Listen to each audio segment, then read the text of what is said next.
বাঙালির প্রাণের খেলা ফুটবল, আর ফুটবল খেলোয়াড়দের পুজো বার পুজো। বাংলা নতুন বছরের প্রথম দিন চিরাচরিত নিয়ম মেনে বাংলার প্রতিটি ফুটবল মাঠে অনুষ্ঠিত হয় বার পুজো। ব্যতিক্রম নয় শহর রায়গঞ্জের টাউন ক্লাব ময়দানও। বুধবার সকালে খুদে খেলোয়াড় থেকে শুরু করে তাদের অভিভাবক, প্রাক্তন ফুটবলার, ক্রীড়াপ্রেমী সকলে উপস্থিত ছিলেন এই ময়দানে। প্রথমে বার পুজো করে গীতা পাঠ করে শোনানো হয় সকলকে।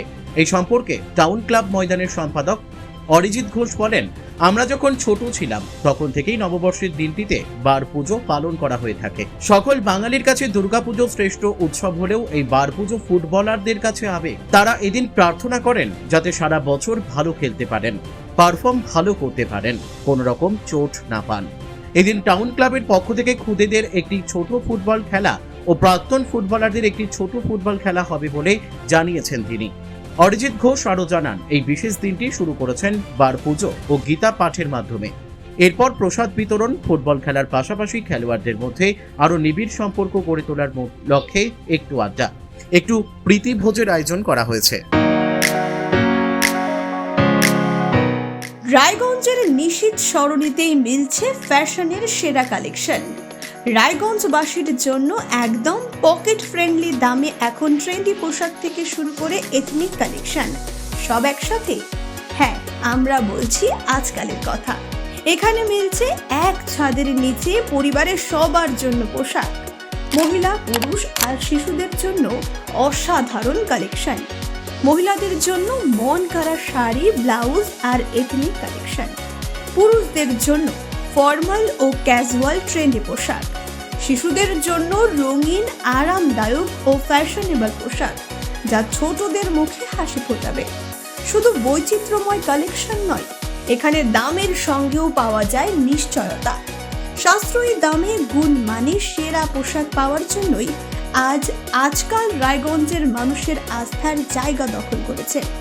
ঠিকানা নিশীথ সরণি রোড, মোহনবাতি সংলগ্ন, রায়গঞ্জ, উত্তর দিনাজপুর।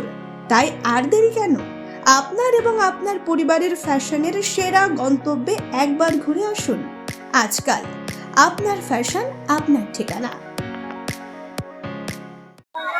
দাদা বলছে আজকে বছরের প্রথম দিন বার পুজো দেখা গেল আপনারা করছেন, কি উদ্দেশ্য? এটা প্রতি বছরই এটা বার পূজা হয় আমাদের রায়গঞ্জ টাউন ক্লাবে, যেমন হচ্ছে সেরকম বাংলার প্রতিটি ফুটবল মাঠেই প্রতিটি ক্লাব করে থাকে। এই বার পূজার মাধ্যমে আজকে আমাদের এই প্রথম দিন, নববর্ষের প্রথম দিন, আমরা এই বার পূজা করে ফুটবল প্লেয়াররা এটা আমরা খেলতে, সারা বছর আমরা খেলি।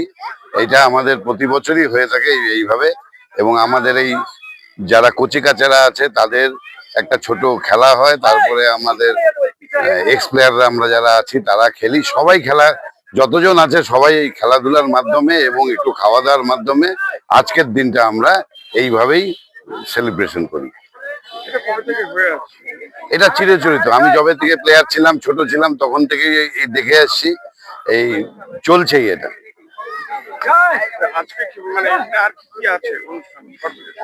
অনুষ্ঠান বলতে আমাদের এই বার পূজা হলো, তারপরে গীতা পাঠ হলো। গীতা পাঠের পরে আমাদের এখন বাচ্চাদের খেলা, প্রতিটা যে সেকশন আছে বাচ্চাদের ছোট করে অল্প করে খেলা হবে। তারপরে আমরা এক্স প্লেয়াররা খেলবো এবং আমাদের ওখানে খাওয়া দাওয়ার ব্যবস্থা আছে, টিফিন, সেই টিফিন করব। মানে একটু খেলা, একটু আড্ডা, একটু গল্প, তার সাথে পুজো। এই আজকের দিনটাকে সম্বল করেই আমাদের সারা বছর খেলাধুলা চলে। রায়গঞ্জ থেকে রামকৃষ্ণ দাসের রিপোর্ট, কুলিক নিউজ।